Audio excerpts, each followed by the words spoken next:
Haleluya, puji nama Tuhan kita Yesus Kristus. Bapa yang kekal, Bapa yang sangat baik, yang sangat-sangat kita cintai. Oleh karena Bapa yang sangat-sangat mencintai kita semua, terbukti kita semua sudah di tahun yang baru 2025. Sudah menghapus 2024, sudah tidak ada lagi. Dan tidak akan terulang lagi sampai selama-lamanya. Waktu yang sudah berlalu, itulah waktu yang berlalu, sudah lewat. Dan kehidupan yang akan datang adalah kehidupan yang baru. Seperti yang saya sudah selalu sampaikan, tahun 2025 adalah tahun perkenanan Tuhan. Kalau tahun perkenanan Tuhan, berarti ada penyertaan Tuhan. Puji Tuhan, kami semalam hari ini tanggal 2 Januari 2025. Atas rahmat dan anugerah Tuhan, kita dipercayakan Tuhan sudah memasuki di hari yang kedua. Sehingga sebentar kita akan berbaring tidur, supaya nanti malam kita dapat berbaring tidur dengan nyenyak. Dan Tuhan siapkan berkat buat kita untuk menghadapi besok adalah hari yang ketiga, 3 Januari 2025 bersama dengan Yesus. Amin. Mencari perkenanan Tuhan, ada penyertaan Tuhan. Mari kita mau baca firman Tuhan nanti dalam Efesus pasal 5 ayat 11 sampai 21. Ada 5 hal di situ yang semua khotbah yang saya sampaikan ada tahun perkenanan Tuhan. Supaya hari demi hari kita melangkah menurut kehendak Tuhan. Saya Pastor Yakob akan menyanyikan pujian ini. Ku mau hidup turut kehendak Tuhan. Ku mau memberi semua yang ku dapat berikan.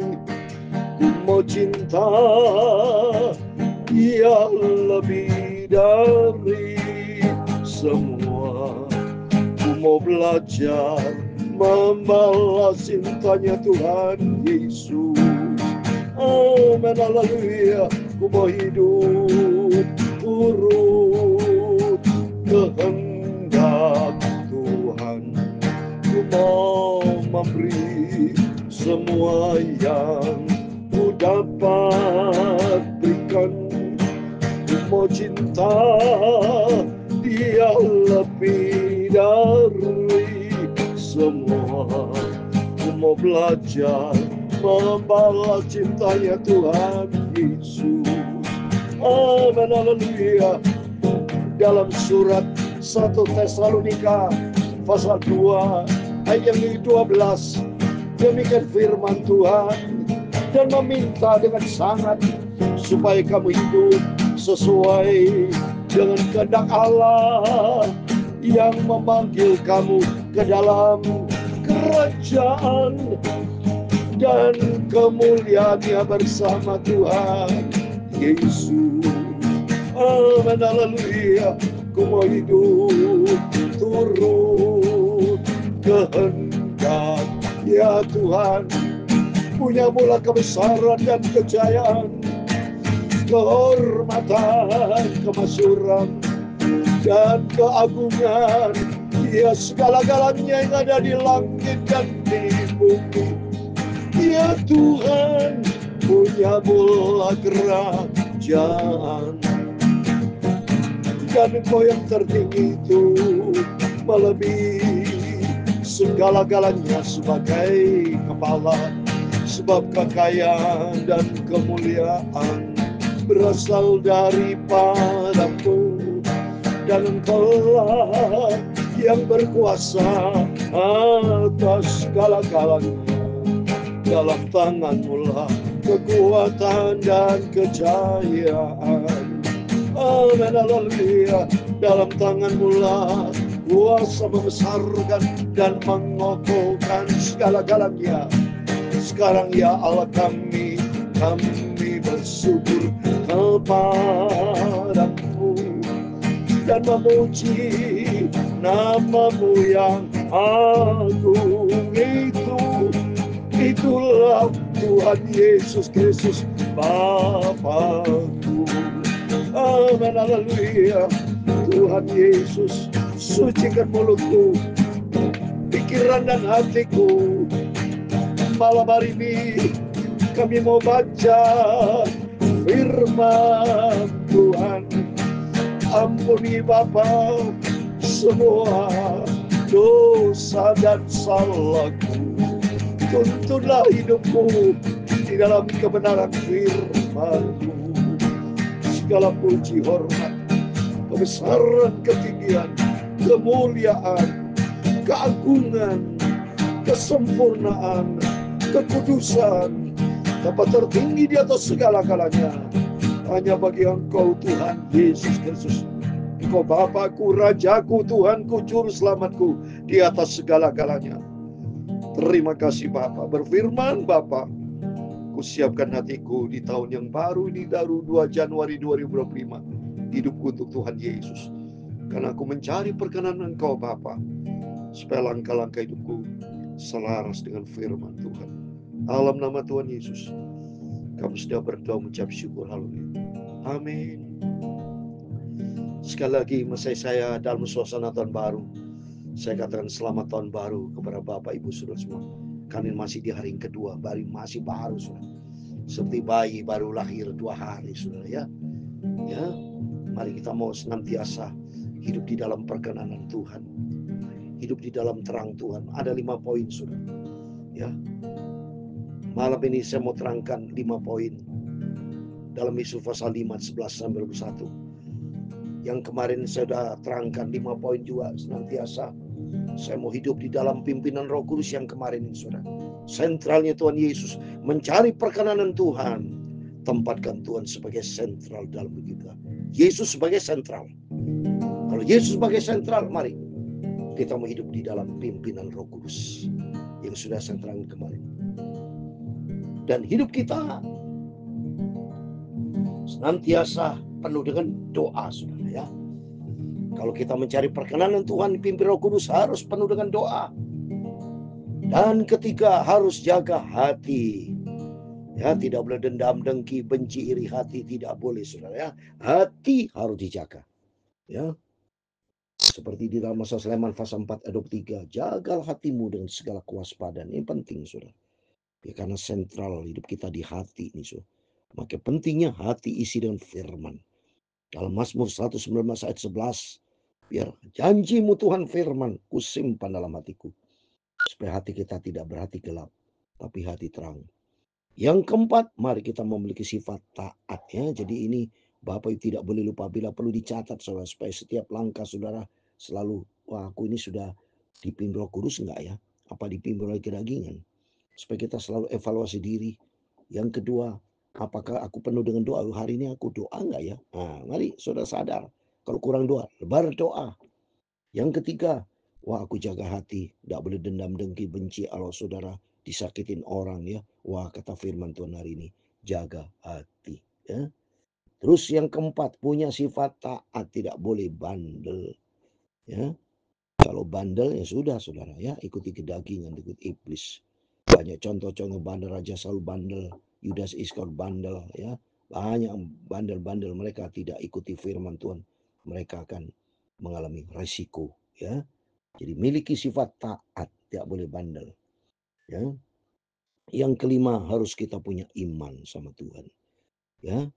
Iman itu kata firman Tuhan Roma 10:17, iman timbul dari pendengaran firman Allah. Iman kita makin bertambah kalau Bapak Ibu rajin baca firman Allah, dengarkan firman Allah, dan kita menjadi pelaku firman Tuhan.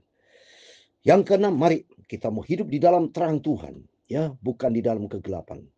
Ketujuh, bangkit dengan Kristus, bercaya kemuliaan Allah akan turun atas kita. Kedelapan, mohon maaf Saudara ya. Kedelapan, jadilah orang yang bijaksana, ya, seperti ya dalam Matius pasal 7. Ya, Matius pasal 25, 5 garis yang bijaksana, menjadi orang arif. Yang ke-9, mari kita mau mengerti dan berjalan di dalam kehendak Tuhan. Dan ke-10, hiduplah dalam rendah hati. Itu semua ada di dalam Alkitab. Mari kita mau baca Efesus pasal 5. Ada 5 poin yang saya sampaikan supaya Bapak Ibu catat baik-baik. Ya, supaya langkah demi langkah kita berjalan sesuai kehendak Tuhan. Seperti dalam 1 Tesalonika pasal 2:12 tadi saya bacakan. Dan meminta dengan sangat supaya kamu hidup sesuai dengan kehendak Allah yang memanggil kamu ke dalam kerajaan dan kemuliaannya. Suatu hari kita masuk dalam kerajaan surga penuh dengan kemuliaan Tuhan. Mohon maaf saudara. Jadi mari kita mencari tahun 2025 nih, tahun perkenan Tuhan. Kita hidup di dalam terang Tuhan, ya. Hidup di dalam terang, bukan di dalam kegelapan. Dan kita bangkit. Mari kita membaca Efesus 5 ayat 11 sampai 21. Ini urutan Bapak ya. Urutan dari yang kemarin. Kemarin kita baca Efesus 5 ayat 1 sampai 10. Sekarang 11 nomor 1. Nanti besok malam dari ayat 22 dan seterusnya. Ya, pokoknya kita rutin baca Alkitab. Hati kita mau diisi selalu dengan firman Tuhan. Karena kemarin sudah saya katakan jaga hati. Supaya hati diisi dengan firman Tuhan. Saya mau baca ayat 11. Janganlah turut mengambil bagian di dalam perbuatan-perbuatan kegelapan yang tidak berbuahkan apa-apa. Tapi sebaliknya telanjanglah perbuatan-perbuatan. Nah, jangan hidup di dalam kegelapan. Jadi yang keenam, mari kita mau hidup di dalam terang Tuhan. Karena kita adalah anak-anak terang. Yesus hadir di muka bumi adalah terang dunia. Dan saudara firman Tuhan di Matius 5 ayat 14 juga dikatakan, jadi terang dunia. Jadi kita mau hidup di dalam terang. Ya, bukan di dalam kegelapan. Kalau orang yang berjalan terang itu berarti hidup di dalam kebenaran firman Tuhan. Ya, bukan saudara Bapak Ibu. Jangan sampai hidup di dalam kegelapan, mata gelap. Ya, marah-marah saya. Tidak, kita menggunakan mata terang firman Tuhan ya. Ya, jadi jangan sampai kita hidup di dalam kekuatan, tinggalkan perbuatan kegelapan yang tidak berbuahkan apa-apa itu. Ayat 12, sebab menyebutkan saja pun apa yang dibuat oleh mereka di tempat yang tersembunyi telah memalukan. Itu orang yang hidup dalam kegelapan memalukan sekali saudara ya. Tapi kita anak Tuhan yang terang. Tapi segala sesuatu yang sudah ditelanjang oleh terang itu menjadi nampak. Sebab semua yang nampak adalah terang. Amin. Marilah kita menjadi anak-anak terang. Hiduplah di dalam terang Tuhan. Jadi Tuhan sebagai sentral dalam hidup kita. Itulah sebabnya dikatakan, bangunlah hai kamu yang tidur, dan bangkitlah dari antara orang mati, dan Kristus akan percaya atas kamu. Jadi yang ketujuh, kita harus bangkit saudara bagi Kristus. Ya, karena Kristus bangkit, kita bukan mati, tapi bangkit. Yesus sudah bangkit, kita sebagai anaknya harus bangkit bagi Kristus. Tuhan mau pakai semangat itu ya. Jadi saudara jangan menjadi orang-orang yang biasa-biasa saja. Bangkit saudara. Ya, kita menjadi pahlawan-pahlawan Kristus, bangkit, maju buat pekerjaan Tuhan. Ya, di Bapak Ibu berbakti di mana-mana gereja masing-masing. Ya, yang ketujuh, mari kita bangkit. Kristus sudah bangkit. Kalau kita bangkit, maka janji Tuhan, Kristus akan percaya dalam kehidupan kita. Mari kita bangkit dipakai Tuhan. Hidup untuk kemuliaan Tuhan. Terus berikut 15, karena itu perhatikanlah dengan sama. Bagaimana kamu hidup, janganlah seperti orang bebal, tapi seperti orang arif. Amin. Berikutnya mencari perkenanan Tuhan. Ya, Tuhan supaya menyertai kita. Jadilah orang arif. Yang ke-8. Jadi orang bijaksana. Seperti di Matius pasal 7. Ya, orang yang bijaksana membangun kehidupannya di atas batu karang. Batu adalah Kristus. Ya, kalau Bapak Ibu menjadi orang bijak, tidak mudah terombang-ambingkan. Ya, karena kita mencari perkenanan Tuhan. Ya, mari kita menjadi orang bijak yang ke-8. Saya mau baca Matius 7, 24, 25. Setiap orang yang mendengar perkataanku dan melakukannya, ia sama dengan orang yang bijaksana yang mendirikan rumahnya di atas batu. Kemudian turunlah hujan, datanglah banjir. Lalu angin melanda rumah itu, tapi rumah itu tidak roboh sebab dia didirikan di atas batu. Tidak mudah goyah. Orang yang hidup di dalam perkenanan Tuhan, yang mengandalkan pimpinan Roh Kudus, yang jaga hati dan hidupnya taat, ya, hidup di dalam kebenaran firman Tuhan, dia ada kokoh kuat, kan menjadi orang yang bijak. Ya, mari kita menjadi orang bijak, arif, ya, supaya kita tidak menjadi kata firman Tuhan Matius 25, ada 5 gadis bodoh, ada orang bagi jabaya kesana. Tapi saya bersama Bapak menjadi orang arif bijaksana, sehingga hidup kita berkenan sama Tuhan. Terus berikutnya saudara ya, ayat yang ke-16, pergunakanlah waktu yang ada. Hari adalah jahat. Janganlah kamu bodoh, tapi usahakan supaya kamu mengerti kehendak Tuhan. Amin. Terus berikut yang ke-9 adalah orang yang mengerti, punya kepekaan mengerti kehendak Tuhan. Bisa membedakan ini kehendak Tuhan atau ini bukan kehendak Tuhan. Ini orang bijak. Ya, orang yang selalu mencari perkenanan Tuhan. Tuhan sebagai sentral dalam kehidupan kita. Ya, jadi senantiasa mencari kehendak Tuhan, mencari perkenanan Tuhan. Jadi ke-9, hidup mengerti dan berjalan di dalam kehendak Tuhan, bukan berjalan kedagingan. Ya, jadi senantiasa minta sama Tuhan, Tuhan tuntun hidupku supaya langkah-langkah hidupku menyenangkan hati Tuhan Yesus, yaitu berjalan di dalam kehendak Tuhan. Terus berikutnya ayat 18 sampai 21. Dan janganlah kamu mabuk oleh anggur, kan tuh anggur menimbulkan nafsu, tapi hendaklah kamu penuh dengan Roh Kudus. Saya sudah katakan penuh dengan Kudus, dipimpin Roh Kudus. Itu yang pertama, ya. Karena orang mencari perkenanan Tuhan, semua hidup di dalam pimpinan Roh Kudus, supaya kita tidak dipimpin oleh daging, tapi dipimpin Roh Kudus. Dan berkata seorang kepada yang lain dalam mazmur, kidung, pujian, nyanyian rohani, bernyanyi dan bersorak bagi Tuhan selama. Terus berikutnya, saudara, yaitu hidup di dalam doa dan penyembahan, ya. Penyembahan, selalu muji Tuhan, bersyukur kepada Tuhan. Jangan menjadi orang yang selalu bersyukur, sudah saya katakan, tapi bersyukur penuh dengan doa dan pujian, ya. Sambil mengucap syukur, ayat 20, senantiasa atas segala dalam nama Tuhan kita Yesus kepada Allah Bapa kita. Dan yang terakhir, saudara, ayat 21, rendahkanlah dirimu seorang kepada yang lain di dalam takut akan Kristus, yaitu jaga kerendahan hati, tidak boleh sombong. Bapak Ibu harus punya sifat seperti Yesus. Yesus rendah hati. Kita juga belajar rendah hati. Kalau rendah hati kita diberkati sama Tuhan. Kalau kita sombong, banyak orang tidak suka sama kita karena hidupnya congkak, sombong. Tapi saya percaya Bapak Ibu bersama saya adalah milik Tuhan Yesus. Jadikan Tuhan sebagai sentral dalam hidup kita. Kalau jadikan sentral, maka kita mau taat kepada firman Tuhan. Ya, karena Yesus direndah hati. Kalau Bapak Ibu baca Matius 11:29, belajar kepadaku karena aku lemah lembut dan rendah hati. Oleh itu mari melalui firman yang selalu kita dengar. Saya ulangi sekali lagi. Hari ini yang firman Tuhan katakan 5 poin, sudah, ya. Yaitu hidup tahun perkenanan Tuhan, ya. Supaya kita senantiasa mencari perkenanan Tuhan, yaitu hidup di dalam terang Tuhan. Jangan hidup di dalam kegelapan. Ya, kalau saudara marah-marah, jangan sampai marah-marah kebangetan. Ya, orang marah-marah kalau di dalam kegelapan, dia bisa mata gelap nanti. Tapi kita ada mata terang Tuhan. Jadi yang keenam, mari kita hidup di dalam terang Tuhan. Yang ketujuh, harus kita bangkit. Ya, jangan kita hidup seenaknya saja, ya, lemes-lemes. Ya, tidak mau pelayanan, pasif. Jangan jadi jemaat yang pasif, tapi jemaat yang aktif karena bangkit bagi Kristus. Maka Tuhan akan bercahaya penuh dan kemuliaan dalam kehidupan kita. Ya, terus yang ke-8, jadilah orang arif bijaksana. Ya, seperti yang saya tadi bacakan di Matius pasal 7, orang bijak senantiasa minta pimpinan Tuhan. Andalkan Tuhan, senantiasa berharap kepada Tuhan. Selalu mendirikan semuanya di atas batu-batu dari Kristus. Jadikan Tuhan sebagai sentral hidup kita. Ya, yang ke-8 itu kita menjadi orang arif. Yang ke-9, mari kita mengerti kehendak Tuhan dan berjalan di dalam kehendak Tuhan. Jangan kita berjalan kehendak daging, so akan gagal. Ya, dan 10, mari kita mau hidup dalam kerendahan hati. Sambil kita mau memuji akan Tuhan, kita rendah hati. Seperti Daud. Daud itu muji nama Tuhan. Ya, sampai dicela sampai anaknya itu. Ngapain papa kayak orang gila dia, kalau saya baca, ya, dalam kitab Samuel.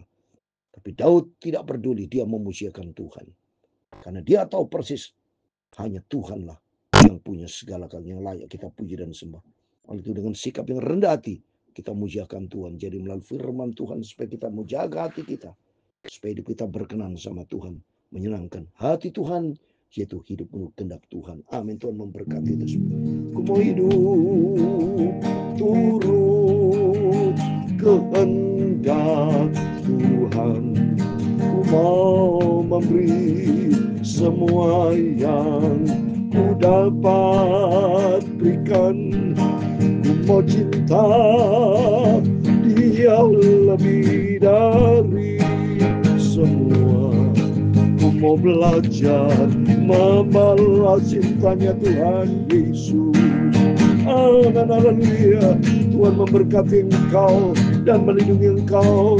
Tuhan menyinari engkau dengan wajah-Nya dan memberi engkau kasih karunia.